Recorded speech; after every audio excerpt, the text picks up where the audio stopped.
Hello, welcome to part 2 of our Kuni Basics Guide. Reminder that this is game version 4.2. In this part, we're going to talk more about strategy and go over some basic game plan elements, including her stances, which will build on the essential tools we already went over. We'll also suggest some players to check out and cap it off with a brief character summary. Don't forget about all the resource links I mentioned in part 1. Those may be very useful to you, especially if you are brand new to the game. I've included those once again in the video description below. But enough of that, let's get going.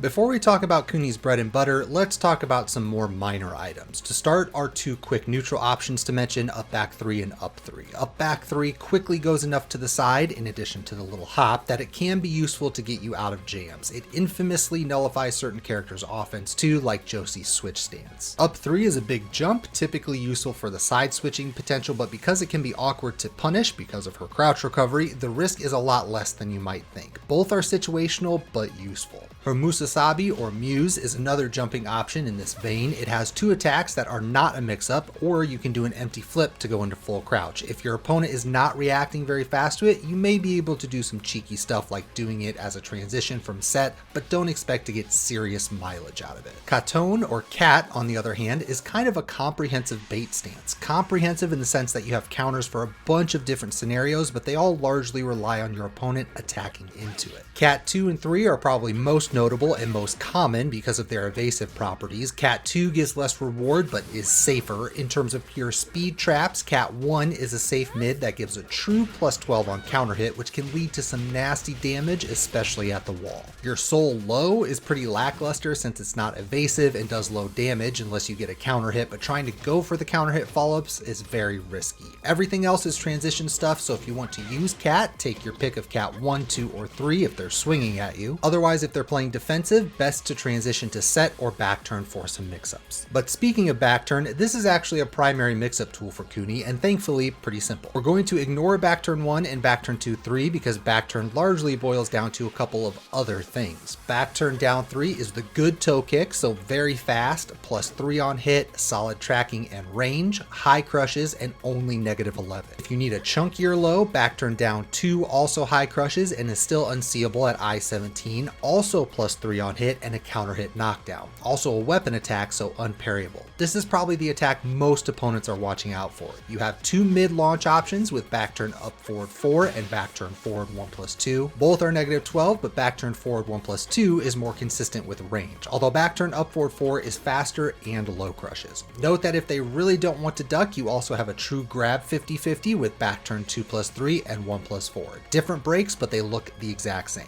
Honorable mentions to back turn 3 as a safe, low crushing knockdown mid option, back turn 1+2 as an equally safe but much faster mid option, and back turn 4 as a safe homing high that can knock down on counter hit. Taking in all of that, a very basic back turn game will focus on mixing down 2 or your grabs with forward 1+2 while using the other stuff we mentioned as interrupt tools. Getting to back turn shouldn't be too much of a problem either, since you can manually do it with back 3+4 or use a transition. Down forward 3+4, 4-2, and side step 2 back are common and all are safe enough on block that your interrupt options are still in play. If they hit, you get sizable plus frames to run a mix up. Neither down forward 3+4 or side step 2 have to go back turn, by the way, and side step 2 even has a chunky follow-up attack for more cover. Once again, honorable mentions to 1-2-2 back, 2-2-2-2-2 back, and the cat cancel. Whatever route you choose, you should be able to find plenty of back turn opportunities.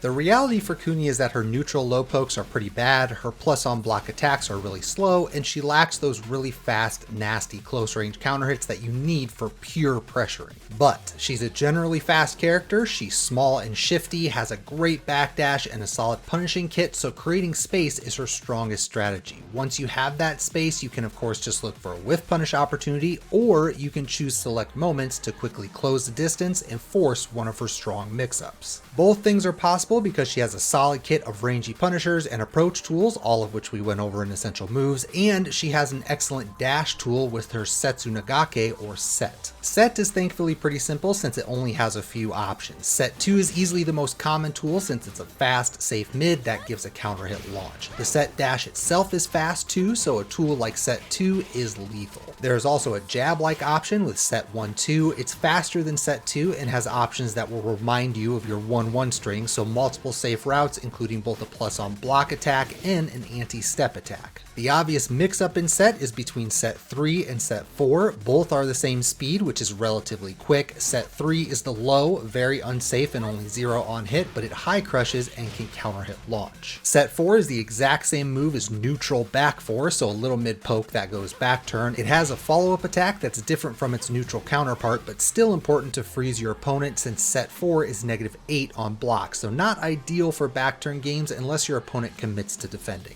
Although it should be noted here that because all of her set moves are so fast, you can use set 2 as your mix up to set 3, which many Kuni players do. On paper, set 3 is considerably slower than set 2, but only really strong defensive players are going to have the timing necessary to defend against both. If you happen to run into a player like that, then switch to set 4. But rather than trying to run a straight up mix up with set, it's actually more common to use all your set tools for counter hit purposes and then transition for a mix up, since you have a very easy full crouch transition in set down. This is nasty because it's fast, even faster than doing an actual set move. In full crouch, you gain access to 2 annoying lows, full crouch down forward 3, which is an unseeable knockdown low that gives you a free forward 2 after, and full crouch down forward 2, which is more of a poke but is much safer, can't be parried, and gives plus frames on hit. The sweep is the big threat, and the typical mix-ups are either while standing 3, which is your prototypical I-15 launcher, or while standing 1-1, which is her 13 frame Punisher, but also safe, unlike while standing 3. You'll also see while standing 2-4, which is an I-14 natural combo, chunky damage, and big plus frames on hit. The big downside is that it can be ducked. However, while standing 2 looks almost identical to set 2, and since the second hit of while standing 2-4 is a counter hit launcher, if you mix it well, you can catch them trying to take their turn as if they blocked a set 2. Once they start to figure that out, it ends up making set 2 safer by forcing your opponent to either try to duck while standing 2-4 or give you back initiative. Aside from your standard I-11 while standing 4, that's it for full crouch, so once again, pretty simple. Although keep in mind, you don't have to use set for your full crouch. Down back 2 and down 4 are decent full crouch entries, as is down 1. Crouch jab is always really good for characters with strong full crouch, since on hit you get to go into an immediate mix-up, or you can just randomly duck and force them to respond. Probably more important to note is that all of your set moves are pretty weak to the left, so sidewalk right beats pretty much all of that. To counter, while standing 1 tracks well to the left, just be careful since the second hit has a nasty habit of whiffing when it's off axis. If you delay your other full crouch moves, like full crouch down forward 3, so hold down forward for a moment to inch yourself back into alignment, you can sometimes still catch steppers that way. The best option is probably to do an empty set and then one of your tracking moves like 2-2. Although this isn't an issue if you transition to set with plus frames, like after forward 4 forward on hit. She has several set transitions if you want them, just note that they're not required for set to be effective since manually doing set is so fast. Forward 4 is the most common, but you'll see while standing 2-4 and back turn 1-3 forward a bit as well. Set is fun to play in other ways too. For instance, you can't block in set, so if your opponent is challenging it at range, you can bail on it early by pressing back, which can help you set up some whiff punishes or condition them to be overly defensive at range. She's also one of the few characters with a viable neutral key charge strategy. After knocking your opponent away and then key charging, your set 2 and 3 become a ranged launch mix-up. Or in certain situations, set can cause a position switch and put you in back turn. This is common if you hit a grounded forward 2, which it just so happens is a free follow-up on several other attacks. Whatever game plan you decide to employ, no matter how crazy and gimmicky you like to be, for example, Kuni has a lot of refloat and Oki stuff that's just too much to get into in this guide, set and full crouch should be a core part of your strategy in conjunction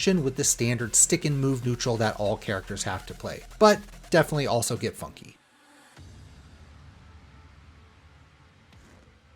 As always, we'll start by recommending Applay. It's the best quick info resource out there. Once you start to get comfortable with Tekken and you want to pick up a character on the fly, there's nothing better than this. Now, given Kuni's relatively low popularity, at least among pro players, there's no real one player to watch. Instead, you'll have an assortment to check out. Japan's Ao has had a bunch of really solid runs and still plays her in tourneys, so that's a good start. Fergus hasn't just played Kuni, but also has a couple guides you can check out, so he'll give you both playtime and tips. Overall, really your best bet is just to hit up YouTube and do a general Kunimitsu search. But as always, don't consider that as final. You might have to do some digging to find a good variety of Kuni players, but check around and you'll certainly find more.